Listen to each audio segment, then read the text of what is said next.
Today we will talk about an energy. If that energy is possessed by any country, that country is given the most respect. What comes to your mind when you hear the word Hiroshima and Nagasaki?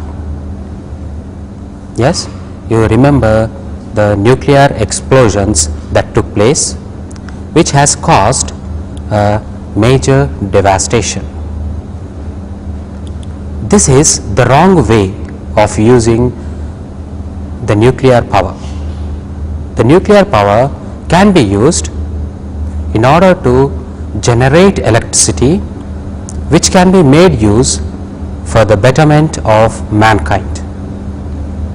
We as well know that a nuclear energy, the nuclear fuel, is a very highly concentrated form of energy. Let us see what it is. Energy released by complete fission of 1 kg of nuclear fuel is equal to heat energy obtained by burning 4,500 tons of high grade coal. This much energy is generated in by fusing a nuclear fuel. Now let's see what are the various nuclear fuels that we have. Nuclear fuels we have are natural uranium, which is 0.7% of U-235, enriched uranium, plutonium and thorium. These are the nuclear fuels that are used in a nuclear power plant. Now we are aware of the fact of the atomic structure. The atomic structure, we know that we have got electrons which are negatively charged, protons which are positively charged, and neutrons which do not have any charge. Protons and neutrons are kept in a nucleus, whereas the electron, it rotates around the nucleus. We as well know Coulomb's laws of electrostatics, that is, like charges repel and unlike charges attract, isn't it? Now I want you to focus on these 2 points. The protons are all kept inside a nucleus, which is a small area, and the protons are of positively charged. All the protons are kept in a compact area. How is it possible? That is, there must be some energy which is holding the protons together. That energy we call it as a binding energy, isn't it? Because of this energy, all the protons are kept, all the protons being positively charged are kept in a small area, that is nucleus. Now let us see the reactions which give us a lot of energy. That is, we have got fission as well as fusion.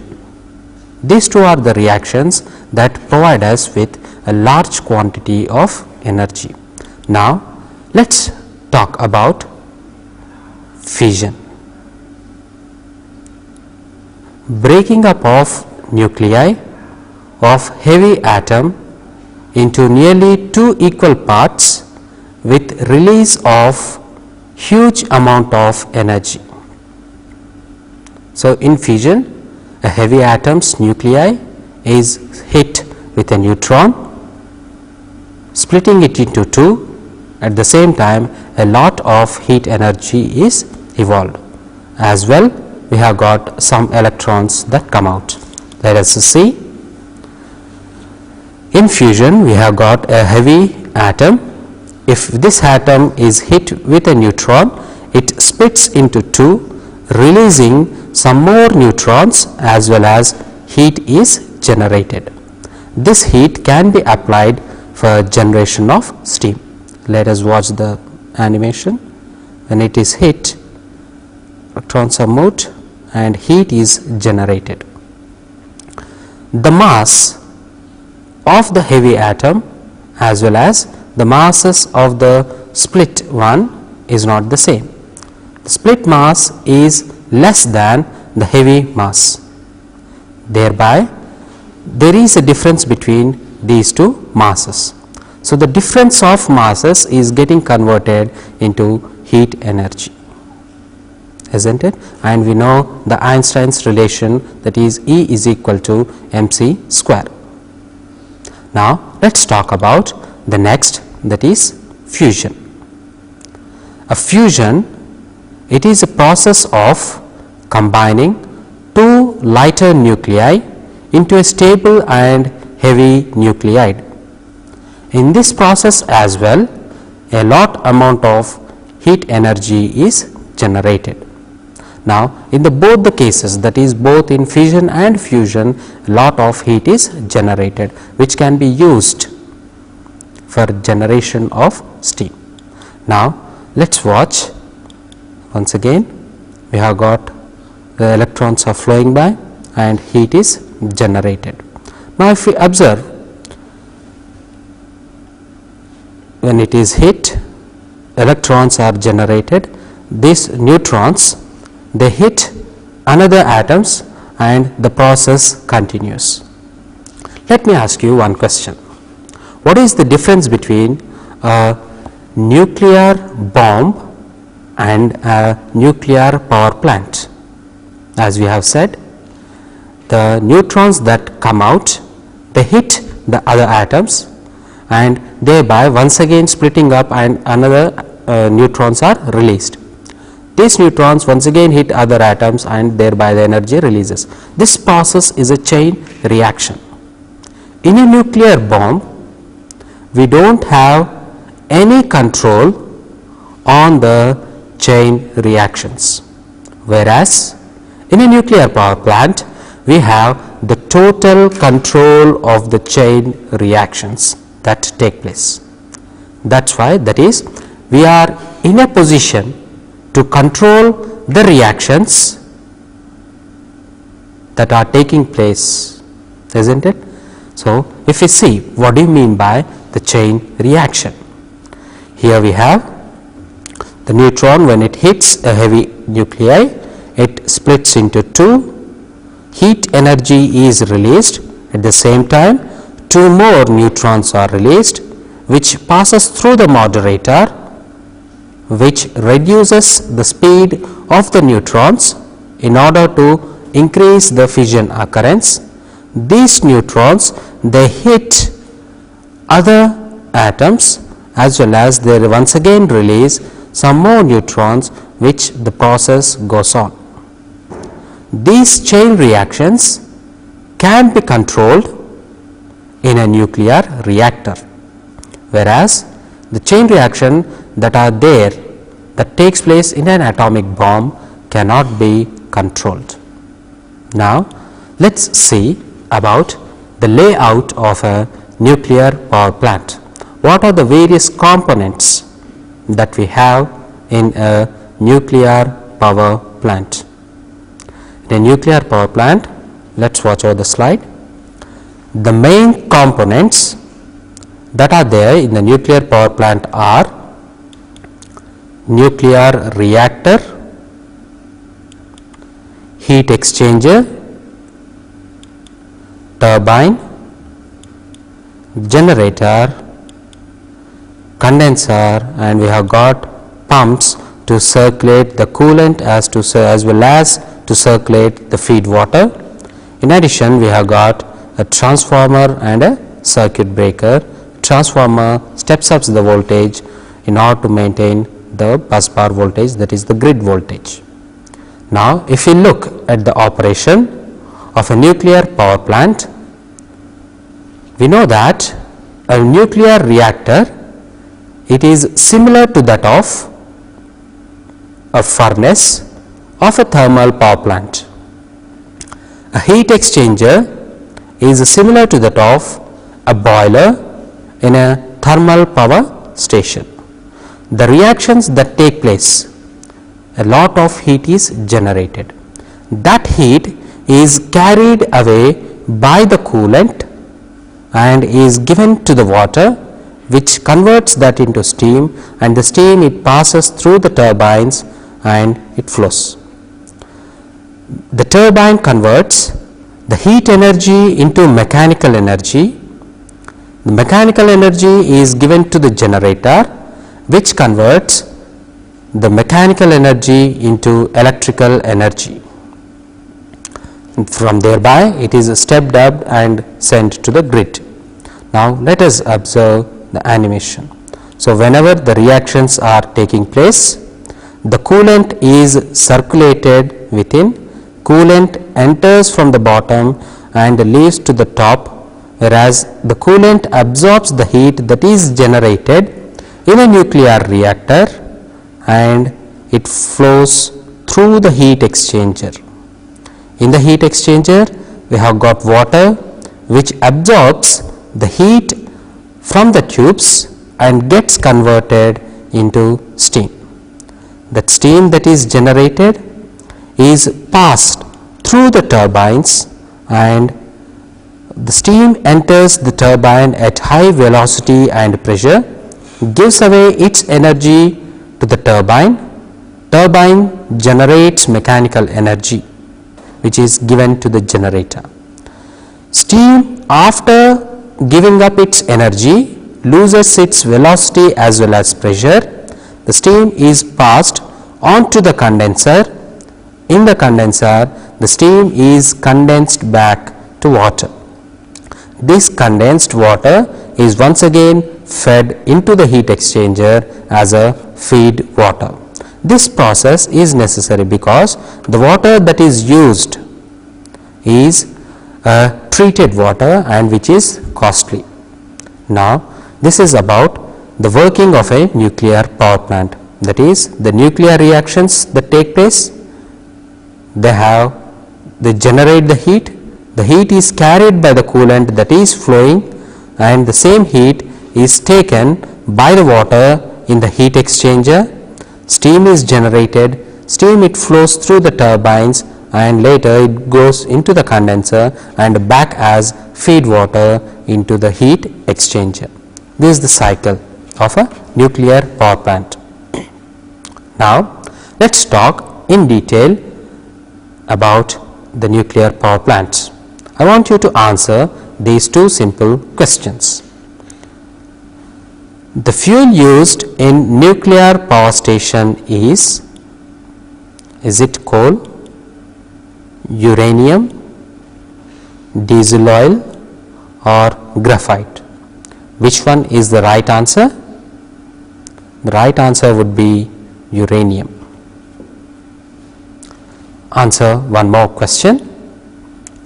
The purpose of a nuclear reactor is it burning the fuel at control rate, produce electrical power, produce mechanical energy or condense the steam? Electrical power is generated by the generator. Mechanical energy is generated by the turbine, whereas the condensed steam is the steam is condensed in a condenser. The purpose of a nuclear reactor is to burn the fuel at a control rate.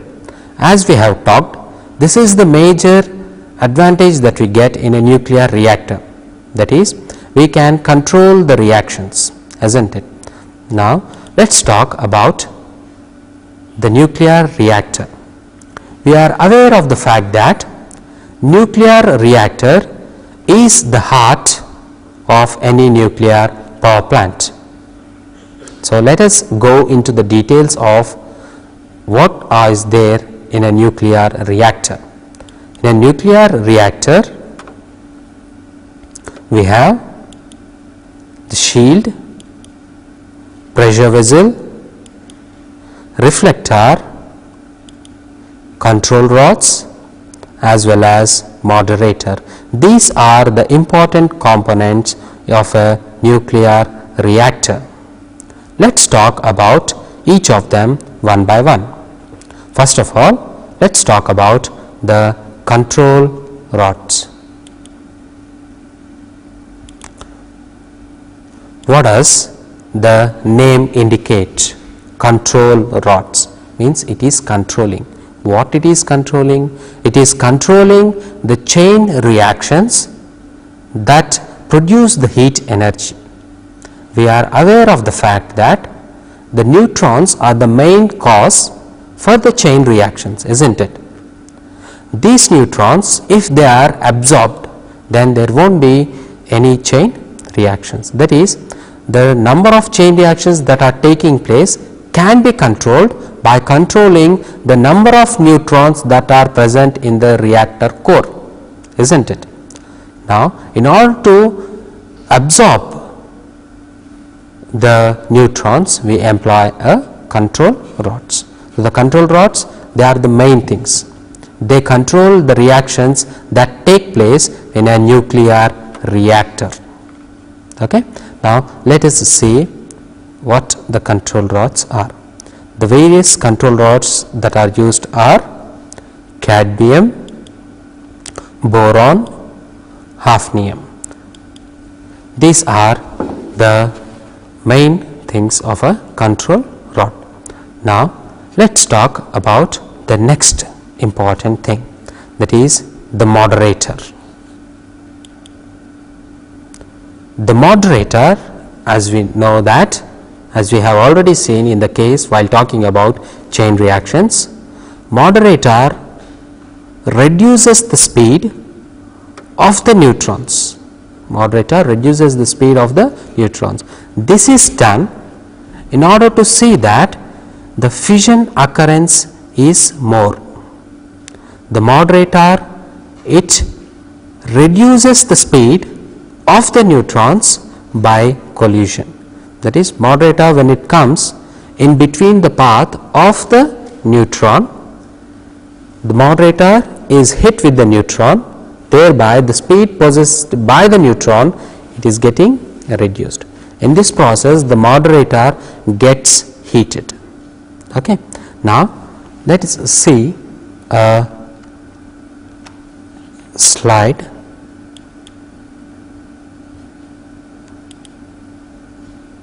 This is the neutron. When it hits the moderator, it slows down.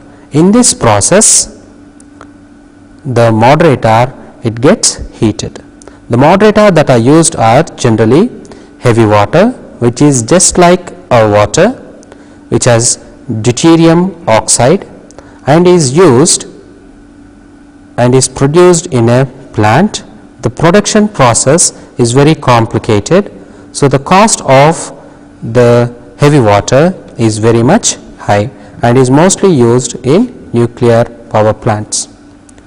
Now, let us talk about the various types of moderators that we have.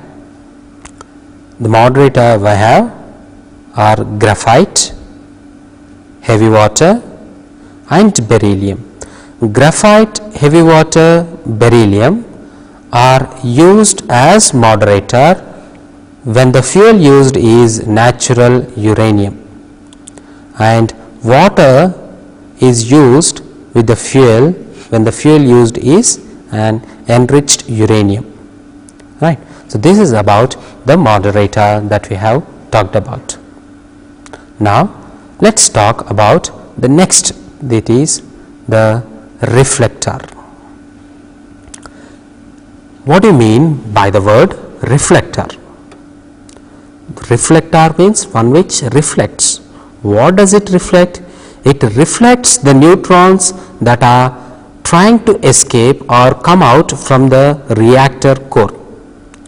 These neutrons which come out of the reactor core are sent into the reactor core for fission occurrence. Okay. In this way, we can see that the chain reactions are continued. The main function of the reactor is to reflect back the neutrons. The one more property that a reflector should possess is it should not absorb the neutrons, isn't it? It has to reflect the neutrons back into the core, not to absorb the neutrons. The same property is required by the moderator as well. Moderator should stop the neutrons and make it slow down, isn't it? Whereas it should also not absorb the neutrons. If you take the case of the control rods, it should absorb the neutrons, isn't it? Now let us see the reflector part. So this is the reflector. The reflector, as we have said, it bounces back the escaping neutrons back into the core for fission occurrence. If you observe, the neutrons are sent back into the core for fission occurrence.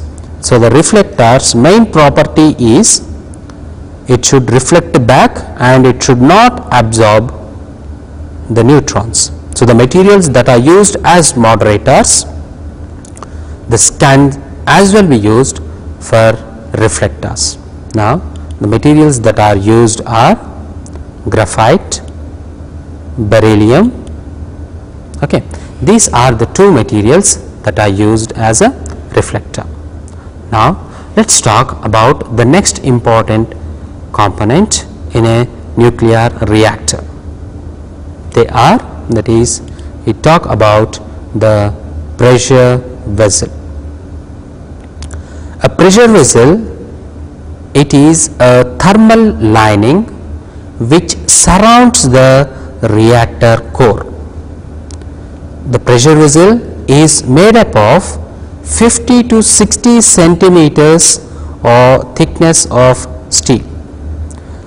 This provides a thermal insulation between the reactor core as well as the shield. It protects the shield from not getting heated by the heat that is generated in the reactor core, isn't it? The reactor core. So in the process, what happens? The pressure vessel, it gets heated. Let us see. So by absorbing the heat, the pressure vessel is getting heated, and water is circulated through the pressure vessel so as to make the pressure vessel cool, right? So the pressure vessel, it provides us with the thermal lining. It protects the shield from the heat that is generated in the reactor core, and it is made up of 50 to 60 centimeters of steel, thickness of steel, isn't it? Now let's talk about the next component, that is shield.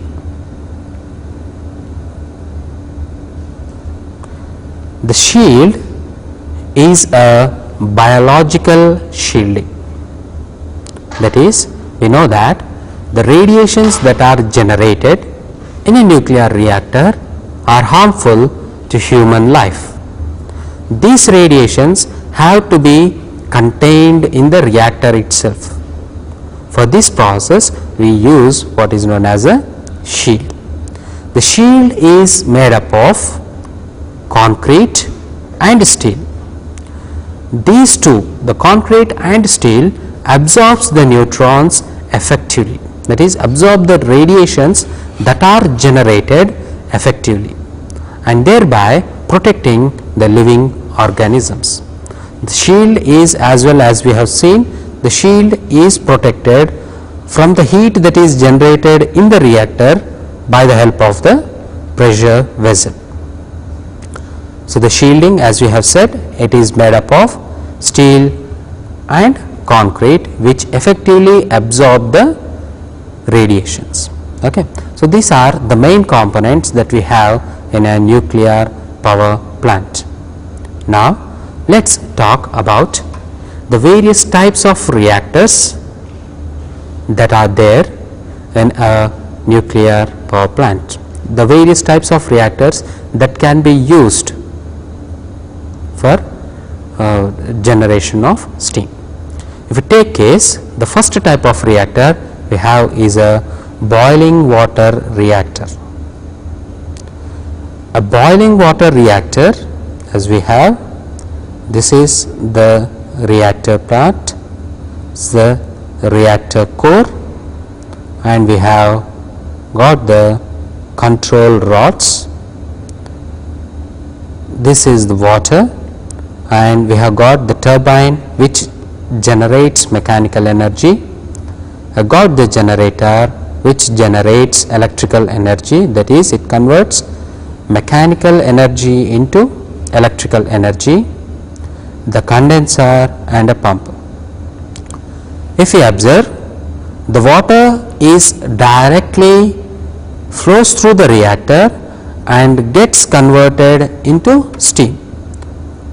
If you observe, the water, it flows through the reactor core from the bottom, it absorbs the heat that is generated in the reactor core, gets converted into steam, and the steam is passed into the turbine.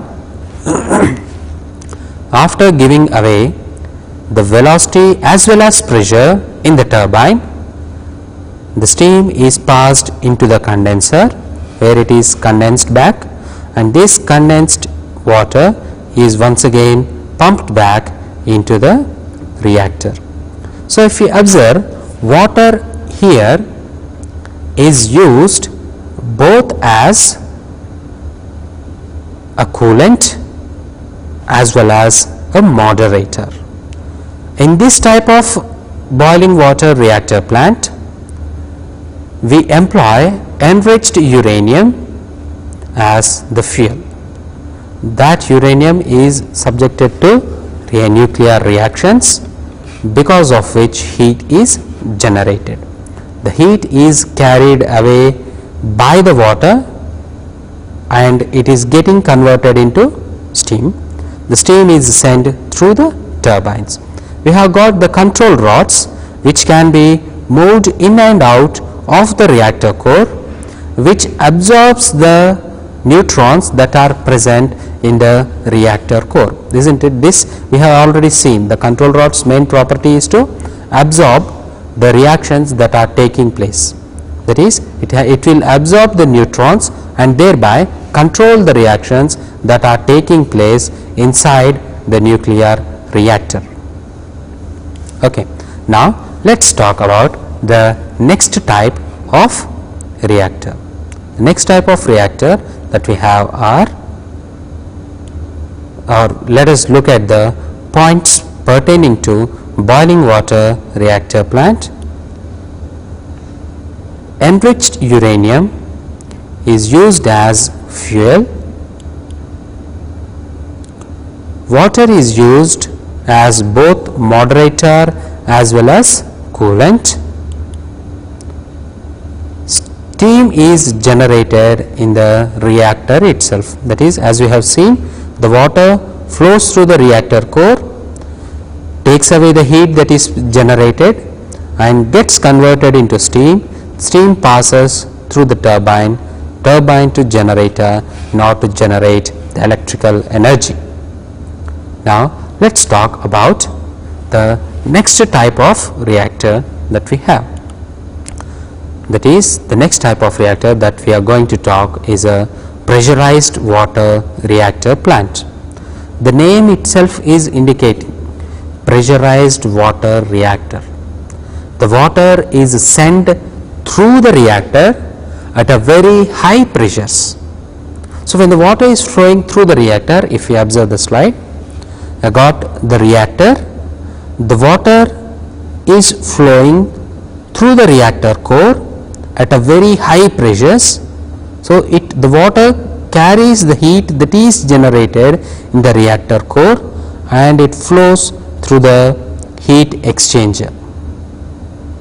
In the heat exchanger, the heat is transferred from this water to the water gets converted into steam and it flows through the turbine and back to the heat exchanger. This process continues. Now, we might be getting a doubt. The water is flowing, so doesn't the water gets converted to steam? No, the water doesn't get converted to steam because the pressure at which the water is sent through the reactor core is very high. So, the water is not allowed to boil. isn't it? The water, it carries away the heat and it passes and goes into the heat exchanger. So, not enough time is given for the water to get converted into steam. So, the process it continues. That is why we are saying it is a pressurized water reactor plant. The water it carries, it flows through and it gives away the heat in the heat exchanger to the water. The water gets converted into steam, flows through the turbine to the condenser, back to heat exchanger, as well as the mechanical energy that is generated is given to the generator, which converts the mechanical energy into electrical energy. Here also in this case, in the pressurized water reactor, enriched uranium is used as the fuel, as well as the water it acts as moderator, coolant, as well as reflector. This is about the pressurized water reactor plant. Now, if we observe, if we compare the boiling water reactor as well as the pressurized water reactor plant, in boiling water reactor, the water is converted to steam in the reactor itself, whereas here the steam is generated in the heat exchanger, isn't it? The water, it is at high pressure, it is collecting the heat, flowing through the heat exchanger. In the heat exchanger, the water it picks up the heat and it gets converted to steam. So, the steam is generated in a heat exchanger. As we have said earlier, the steam is generated in the heat exchanger. It is similar to that of a boiler in a thermal power plant. Let us look at some points of pressurized water reactor plant. That is, enriched uranium is used as fuel. Water under pressure is used as both moderator and coolant. Steam is generated in heat exchanger. As said, the water flows through reactor, takes away the heat, flows through heat exchanger. The water it flows through the heat exchanger, takes the heat as well as gets converted into steam. Now, let us talk about the next type of reactor that we have. Next type of reactor that we are going to talk is a fast breeder reactor. In fast breeder reactor, we have got two heat exchangers. If we observe, the uranium core is covered with U-238. This is the entire reactor plant, and we have got intermediate heat exchanger. We have the steam generator. Here we have two metal circuits. We are employing liquid sodium as a primary coolant. We are applying sodium potash as secondary coolant. If we observe, the sodium it flows through the reactor, picks up the heat and flows into the intermediate heat exchanger. In the intermediate heat exchanger, we have got another circuit where a liquid sodium potash it passes through the intermediate heat exchanger, takes away the heat and passes through the steam generator. In the steam generator, the water is getting converted into steam, and the steam it flows through the turbine and flows through the condenser and back to the steam generator. This type of a reactor is called as a breeder reactor, because the neutrons are absorbed by U-238, which gets converted into thorium, into plutonium, which is used for the various purposes, right. So, here we are breeding another nuclear fuel, isn't it? That is why it is called as a breeder reactor plant. The primary coolant takes away the heat, flows through the heat exchanger, the secondary coolant takes away the heat from the intermediate heat exchanger, and in the steam generator the water takes away the heat and gets converted into steam. This process continues. Okay. Now, let us talk about some of the advantages that we have of nuclear power plants. The advantages that we have are: reduces the demand for coal, gas and oil. As we have seen, the nuclear fuel is a very concentrated form of energy, and the coal, gas and oil are fossil fuels and which perish after some time. So, we can reduce the demand for these fuels we have got, and it can be run throughout the year.